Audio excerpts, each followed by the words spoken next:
Hi, I'm Tom. I'm Kathleen. And I'm Ellen. And you're watching Word of Mouth.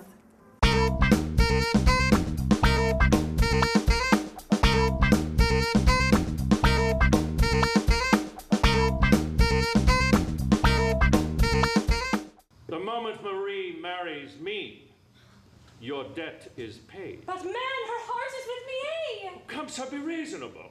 On the one hand, a lover with nothing. On the other, a lover who is getting on in the world with sure strides. I love your daughter as well as me, eh? But I can give her a comfortable home. I can make her happy. We saw Is He Dead? Is He Dead? Is He Dead? Is He Dead? We saw Is He Dead? It's the story of an actual famous, very famous French painter named Jean-François Millet. And Mark Twain took just the painter, just the man, and created this complete fictional play about him. Basically, before he becomes famous and he's starving and hungry, he has three mentees. He has three artists in training, and the four of them are just in terrible straits.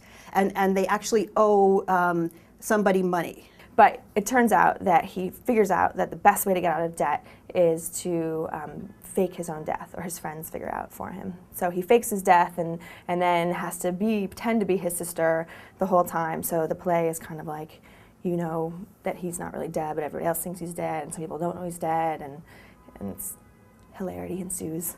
They create an imaginary sister, twin sister, Daisy Tio.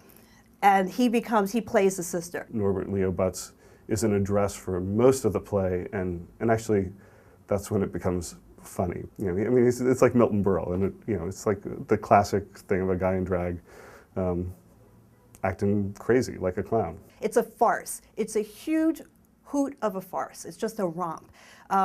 It's lots of slamming doors, very physical comedy, and it was just very, very funny. It was completely ridiculous. It was the most ridiculous play I have ever seen, ever. And they kind of tell you that it's going to be over the top. And in the beginning, I was kind of like a little annoyed by the fact that it was so over the top. But then if you just sort of let yourself go and you're like, this is going to be absolutely ridiculous, and just go with it, you kind of get into it. I'd seen Norbert Leo Butz in other things. In fact, I saw him, like Dirty Rotten Scoundrels, I'd seen a couple times, and he was in that. And I thought he was really great in that. And I felt like he was kind of, in many ways, playing the same kind of character that he was in that, kind of the buffoon, kind of, a lot of double takes and, really broad facial gestures. And I mean, he like I said, I mean, he works really hard to put the play over, and fortunately, he's really good at what he does, and he's funny.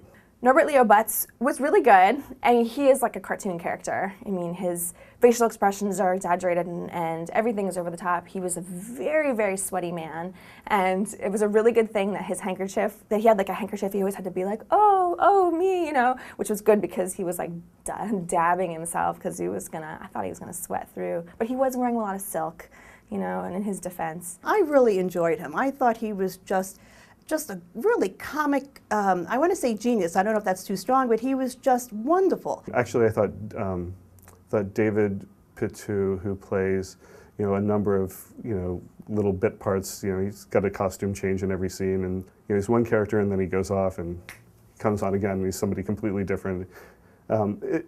He's really, really good, and he kind of brings the whole thing up in terms of energy, and he's very funny too. I really liked Byron Jennings. Again, if you imagine this play like a cartoon, and he's sort of the guy who's twirling his mustache and tying the girl to the railroad tracks, if you imagine him as that character, it's like perfect. He played that really, really well. The direction was terrific. I mean, it was the timing, of course, in a farce is critical, and they had it down like to the second.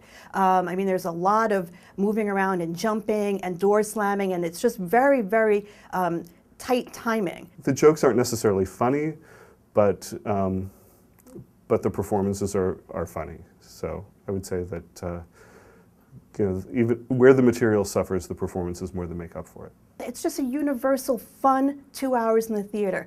I was with my older brother who doesn't go to a lot of theater. He's kind of a NASCAR, baseball, college football guy, and he was roaring, absolutely roaring. It's very broad, over the top. Some of the jokes are puns. some of the jokes are old. I mean, the whole plot of the thing is like, you know, I mean, you've probably seen, you know, I think there was a Designing Women episode that had the same plot probably. You know, Julia decides she wants to be a painter and, you know, and I don't know. You feel like it's the kind of plot that you've seen before, you know, and you know, probably many times before. The audience was dying laughing sometimes. I mean, and I was like, oh, ha ha ha, okay. Yeah, I guess that's mostly it. Not really my style humor. I think if somebody told me that they were thinking about seeing it, I would say, yes, it's not unworthwhile. I would say it's good. You know, it's good and it's worth giving it a shot. I liked it a lot. I thought it was, it's just fun. If you want a fun night at the theater, this is just a wonderful play. You know, you just laugh from the beginning to the end. Have you had any children? Oh, Slathers.